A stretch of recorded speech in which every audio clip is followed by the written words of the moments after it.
Hello everyone, আশা করছি তোমরা সবাই খুব ভালো আছো, সুস্থ আছো। এবার দেখো, আজকের ভিডিওটা শুরু করলাম এদের দুষ্টুমি দিয়ে। এরা সারাক্ষণ যা করে তোমাদেরকে আর কি বলি। আর রান্না পুজো যাদের আছে তারা তো বুঝতেই পারছো যে ঠিক এই সময়টা কত পরিমাণে কাজের চাপ থাকে। তো আগের দিনেও ভেবেছিলাম করবো খাটটা পরিষ্কার, তবে হয়নি। আগের দিনও শুধু আলমারির জামা কাপড়গুলো ছাদে রোদে দিয়েছিলাম, সেগুলো তোমাদের সাথে শেয়ার করতে পারিনি, তার একটা কারণ আছে। ছাদে যখন রোদে দিয়েছিলাম অনেকটা দেরিতে দিয়েছি, প্রায় বেলা 1টা 1:30 নাগাদ। তার মধ্যেই এবারে যখন 4টে নাগাদ আমি ওগুলো তুলবো ভেবেছিলাম একটু ভিডিও ক্লিপ নেব, তবে নিতে পারিনি। আমি যখন ঘরে আছি হঠাৎ করেই খুব বৃষ্টি এসে গেছিলো, তাই কি বলবো, পরিকিমুড়ি করে কোনো রকমভাবে জামা কাপড়গুলোকে তোলা হয়েছে। আর তারপরে আমি ওগুলোকে গুছিয়েও দিয়েছি, ওই জন্য সেদিনকার আর ভিডিওটা করতে ইচ্ছে করেনি।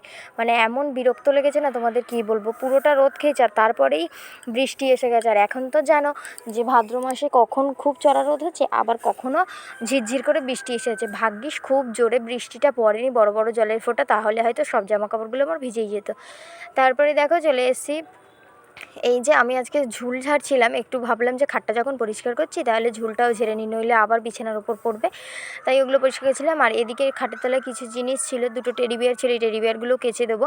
তো খাটের তলার জিনিসগুলো আগে বের করে নিচ্ছি। আর খাটের তলা তো সব সময় মোছা হয় না, তাই যখনই ঘর পরিষ্কার করি তখনই মুছে নিই। আর এবারে না জানো, স্টিলের রডের মতনগুলো আর খুলিনি, এগুলো কিন্তু খোলা যায়, তবে আর খোলা হয়নি আর বের করিনি বলে। আর ওরা দেখেছো তো বাইরে কী পরিমাণে অন্যায় করছে, যদি ওদের গায়েটায় পড়ে যায়, ওই জন্য আর খুলে রাখিনি। আমি কষ্ট করে একটু ঝাড়ু দিয়ে এই ভিতরগুলো ঝাঁট দিয়ে নিচ্ছি। ঝুললাটি তো এখানটায় ঢুকবে না, তাই ঝাঁটাটাই নিয়ে এসেছিলাম। এনে এগুলো ঝাঁট দিয়ে ঝুলগুলো ঝেড়ে পুরো মেঝেটা মুছে নেবো। মুছে নিয়ে আবার পাখা চালিয়ে দিয়েছি যাতে শুকনো হয়ে যায়, তাহলে আমি তাড়াতাড়ি গোছাতে পারবো। আর জানো, আজকে সকালবেলায় রান্নাটা করে রেখেছিলাম, কারণ কি, নইলে এইসব কাজে এলে আর রান্না করতে যেতে ইচ্ছাও করে না, বা শরীরে অতটা এনার্জিও থাকে না যে এইসব করার পর আবার রান্না করতে যাবো। আর সৃজার যেহেতু খাওয়া দাওয়ার ব্যাপার রয়েছে, তাই ও তো একটু তাড়াতাড়ি খায়, তাড়াতাড়ি রান্নাটা করে নিয়েছি। সাথে এই জানলাগুলোও একটু ঝেড়ে নিয়েছি। জানো যে আমি এখন থেকে পরিষ্কার করছি, কিন্তু এখনও তো বেশ প্রায় 15 দিন বাকি আছে, ততদিনে দেখবো যে আবার নোংরা হয়ে গেছে। আর ভাবছি যে এবারে না একটা একটা করে পরিষ্কার করবো, সব একসাথে করলে আর সব না একসাথে করতে পারা যায় না, করলেও না খুব কষ্ট। আর এবারে ভেবেছি ওই জন্য একটা একটা করে পরিষ্কার করবো। আগের দিন যেহেতু আলমারিটা হয়ে গিয়েছিলো, তাই ভাবলাম আজকে খাটটা করি, তারপরে আবার অন্য কাজ করবো। খাট আর ঝুলটা আজকে ঝেড়ে নিয়েছি। আর জানো, মা আবার চোখ অপারেশন হতে গেছে, সেই জন্য মা যেহেতু ফিরবে, এবার মা এলে তো মায়ের একটু দেখাশোনা করতে হবে, তাই হয়তো বেশি এগুলো করে উঠতে পারবো না। তাই ভাবলাম যে না, তাড়াহুড়ো করে খাটটা আগে প্লাইগুলোও তো রোদে দেওয়া ছিল, তাই ওগুলো তো টেনে ছাদে তোলা, নিচে নামানো, এগুলো কষ্ট হয় না, পুরোটা রোদ খাইয়ে পুরো বিছানাটা। তারপরে বেলাতে প্রায় 4টে বেজে গেছে, তখন বিছানাটা গুছিয়েছি। আর এগুলো মুছে টুছে সব শুকনো করে রেখেছিলাম। আর আজকে আর কোনো কাজ করতে পারিনি, এইগুলোই করে আজকের মতন কাজ বন্ধ করে দিয়েছিলাম। আর ভালো লাগছিল না, জানো তো, রান্না পুজোর সময় না প্রচণ্ড পরিমাণে খাটনি হয়। ঘরে সব জিনিসটা গোছানো বলো, সব ধোয়া মাজা, যাদের যাদের রান্না পুজো আছে তারা তো ভালো করেই জানো যে কী পরিমাণে খাটনি হয়।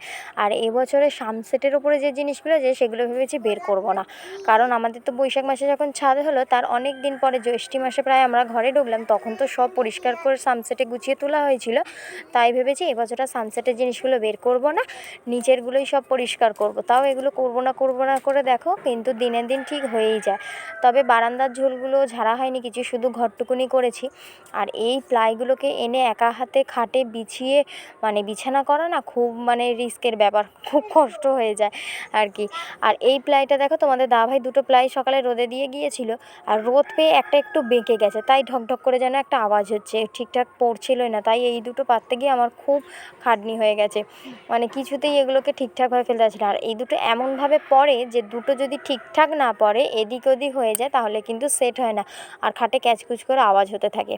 আর এই যে দেখো আমাদের ম্যাডাম দুষ্টু মেয়ে, যেই আমি ঘর থেকে বেরিয়েছি ক্যামেরাটা যে অন আছে, ও তো আর অত জানে না, ও এসে তক্ষুনি ওর দুষ্টুমি চালু করে দিয়েছে। আর যতবারই আমার গলার আওয়াজটা একটু পাচ্ছে, আমি ভাবছি ও ঘরে কী করছে, সব চারিদিকে খোলা, কোথায় লেগে যাবে, ততবারই একবার করে বাইরে দেখছে, ধীরপির করে খাট থেকে নেমে পড়ছে, আবার খাটে উঠে ওর দুষ্টুমিটাও চালু করে রেখেছে। দেখো বিছানা যেরমভাবে ঝাড়ে সেইরমভাবে ও বিছানাটা এখন ঝেড়ে নিল।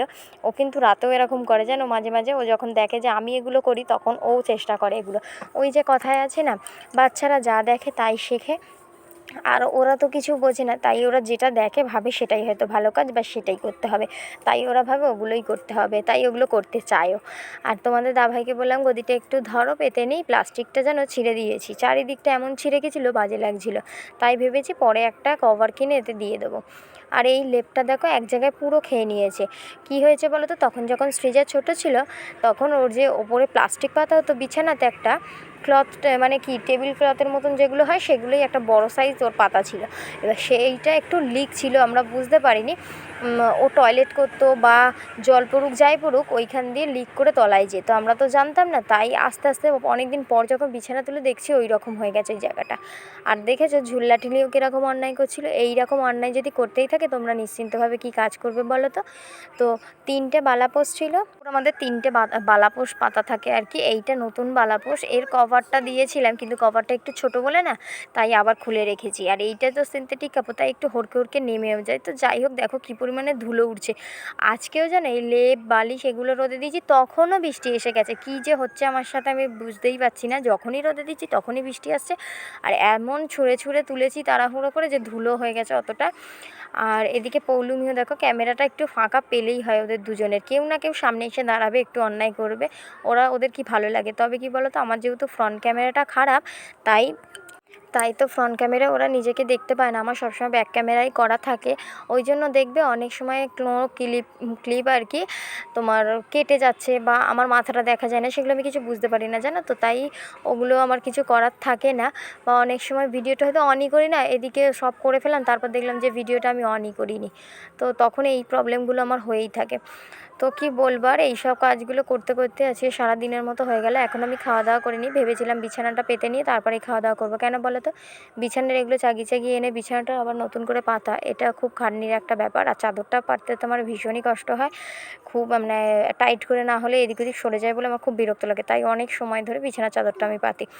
আর এইসব কাজ করতে করতে প্রায় 4টে বেজে গেছে। ভারী কাজটা তো করতে পারবো না, খাওয়া দাওয়ার পরে কষ্ট হবে। ওই জন্য ভেবেছিলাম যে না, এটা করে নিয়ে তারপরেই খাবো। প্রায় আমি 4:15 4:30 নাগাদ খেয়েছি, তোমাদের কি বলবো। আর দেখো এই দুষ্টুমি কিন্তু করতে রয়েছে, কিছুতেই আর ঘুমায় না। কি বলবো, চলো আজকের মতো এই অবধি ভিডিওটা। নেক্সট ভিডিওতে তোমাদের সাথে আবার দেখা হবে। ততক্ষণ সবাই ভালো থেকো, সুস্থ থেকো। আর যাদের যাদের রান্না পুজো আছে তারা প্লিজ কমেন্ট করে জানিও। চলো টাটা।